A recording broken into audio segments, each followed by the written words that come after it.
Hello everyone, welcome in Power Plant Engineering as a elective of 5th semester Mechanical Engineering. Subject code as a 22566. Practical number 27.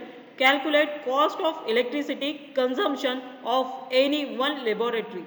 That's part 1. Prepared by Mrs. Amruta Mundale, lecturer in Mechanical Engineering Department, NIT Polytechnic, Nagpur. Department of Mechanical Engineering has a following vision and mission. You just read the vision and mission of this slide of our department. Learning outcomes. After completion of this practical video lecture, you are able to calculate cost of electricity consumption of any one laboratory. That's part 1. Program outcome will be mapped by this table given below as PO1 to PO7 and PSO1 to PSO3. तो अभी हम एक numericals देखेंगे। तो आइए देखते हैं first question. The maximum demand of generating station is 18 megawatt. एक पावर प्लांट है जिसका मैक्सिमम डिमांड है 18 megawatt power generation. Calculate the cost per kilowatt generated from the data given below. तो हमें कैलकुलेट करना है cost per kilowatt hours generated from this power plant. तो हमारा कुछ डाटा हमें गिवन दिया है, जैसे capital cost in rupees 180 into 10 to the power 6, annual cost of fuel and lubricating oil equal to rupees 60 into 10 to the power 6, taxes wages and salaries given as a rupees 10 into 10 to the power 6, rate of interest is 12%, depreciation is 8%, annual load factor is 60%. All these are the given data in this problem.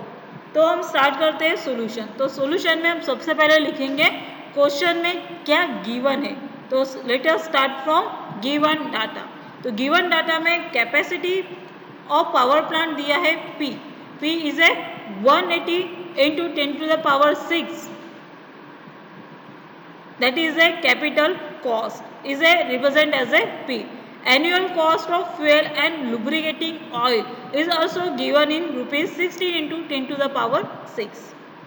Next is a taxes, wages and salaries is given in the rupees of 10 into 10 to the power 6. Rate of interest is small r equal to 12% and depreciation is a 8%. Annual load factor is a 60% equal to 0.6. Maximum demand is 18 megawatt and is equal to 18 into 10 to the power 3 kilowatt. This megawatt is converted into kilowatt for the calculation purpose. So this data is given from this question. First step is load factor. तो हमारा load factor का formula है average load to maximum demand. तो average load equal to हो जाएगा हमारा, average load हमें नहीं दिया है, लोड फैक्टर दिया है और मैक्सिमम डिमांड दिया है। लोड फैक्टर है हमारा 0.6 एंड मैक्सिमम डिमांड है 18 इंटू 10 टू द पावर 3। इस कैलकुलेशन के हिसाब से हमें एवरेज लोड मिलेगा जिसकी वैल्यू आएगी by putting the values in calculator. 10.8 into 10 to the power 3 kilowatt. Then the number of units generated per annum, that is in 1 year. तो एक साल में कितने units, number of units generate होंगे electricity के, ये हमें कैलकुलेट करना है। तो इज इक्वल टू जो हमारा एवरेज लोड है उसको हम कैलकुलेट मल्टीप्लाई करेंगे annual days, that is 365 days into 24 hours per day. तो 10.8 into 10 to the power 3 into 8760 hours हमें यूज़ करना है। ये आवर्स कहाँ से आए? 365 इंटू 24 आवर्स, क्योंकि साल में 365 डेज होते हैं और 24 आवर्स ये एक डे में आवर्स होते हैं। इस हिसाब से हमारे टोटल आवर्स हो गए 1 ईयर के 8760 आवर्स। इसको हम मल्टीप्लाई करेंगे एवरेज लोड के साथ जिसकी वैल्यू है 10.8 into 10 to the power 3 kilowatt. तो हमारा नंबर ऑफ यूनिट जनरेटेड पर एनम मिलेगा 94.608 into 10 to the power 6 kilowatt and these hours. Next हम कैलकुलेट करेंगे charges paid for interest on capital cost per annum, और ये हमें गिवन था 12% ऑफ कैपिटल कॉस्ट। तो ये हमारा इन्वेस्ट था 12%, जिसको हमने ऑफ कैपिटल कॉस्ट किया, तो ये आएगा 12% को हम लिखते हैं 12/100, और हमारा कैपिटल कॉस्ट थी 180 into 10 to the power 6. This value is given in question.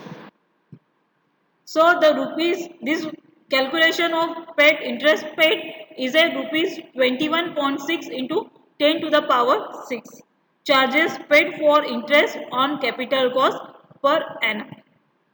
इसके अकॉर्डिंग हमें नेक्स्ट कैलकुलेट करना है charges paid for depreciation on capital cost per annum, और डिप्रेशिएशन की जो वैल्यू थी वो थी हमारी 8%. किसकी 8% लेंगे हम? कैपिटल कॉस्ट का. और कैपिटल कॉस्ट कितनी है हमारे पास? 180 इंटू 10 to the power 6. तो 8% को हम लिखेंगे 8/100 into 180 into 10 to the power 6. Again इसका हम कैल्सी में डाल के कैलकुलेशन करेंगे तो ये आएगा हमारा rupees 14.4 into 10 to the power 6. Next thing हम कैलकुलेट करेंगे total annual charges paid is equal to annual charges for interest plus depreciation plus fuel and oil plus taxes wages and salary. ये सारी जो चीज़ें हैं ये हमें गिवन में दिया था, जिसकी हमने charges paid in percent form को कन्वर्ट करके कैलकुलेट किया था. तो ये हमारा टोटल कॉस्ट आएगा सम ऑफ ऑल थिंग्स. तो ये सारी चीज़ें हमने कैलकुलेट की है. Charges paid on interest, charges paid on depreciation, charges paid by fuel and oil, and charges paid for taxes, wages and salaries. So all this included sum of total annual charges paid is in rupees. So 21.6 into 10 to the power 6 plus 14.4 into 10 to the power 6 plus 16 into 10 to the power 6 plus 10 into 10 to the power 6, ये values हमने calculate की है और इनको हमें सम करना है. तो बाय यूजिंग ऑफ कैलकुलेटर आपको इसकी वैल्यू मिलेगी टोटल एनुअल चार्जेस पेड की ₹62 into 10 to the power 6. Next हमें कैलकुलेट करना है unit cost per kilowatt hours equal to, इसका फॉर्मूला है total annual charges per number of units generated पर एनम. तो हमने टोटल एनुअल चार्जेस तो कैलकुलेट की है, वो है हमारे ₹62 इंटू 10 to the power 6. तो आपको यहाँ पे इस फॉर्मूले में वैल्यूज़ को पुट अप करना है, तो आपको unit cost per kilowatt hours मिलेगा, जो कि तो हमारा है टोटल एनुअल चार्जेस है ₹62 into 10 to the power 6 and upon में नंबर ऑफ यूनिट जनरेटेड पर एनम. ये हमने कैलकुलेट किया था 94.608 into 10 to the power 6 kilowatt hours. तो by putting this values in calculator आपका आंसर आएगा इन रुपीज 0.655 पर किलोवाट आवर्स. ऊपर हमारी रुपीज़ है और नीचे रेशियो फॉर्म में किलोवाट आवर्स है. तो unit cost per kilowatt hours के हिसाब से आएगा हमारा रुपीज 0.655 पर किलोवाट आवर्स. तो हमें एक यूनिट किलोवाट आवर के लिए कॉस्ट लगेगी 0.655. Now the time is to discuss practical outcome achieved by this practical video lecture. That's calculate cost of electricity consumption of any one laboratory. That's part 1. Program outcome achieved by this video practical lecture as PO1, PO5, PO6 and PO7 are mapped. Thank you. Happy learning. Stay online.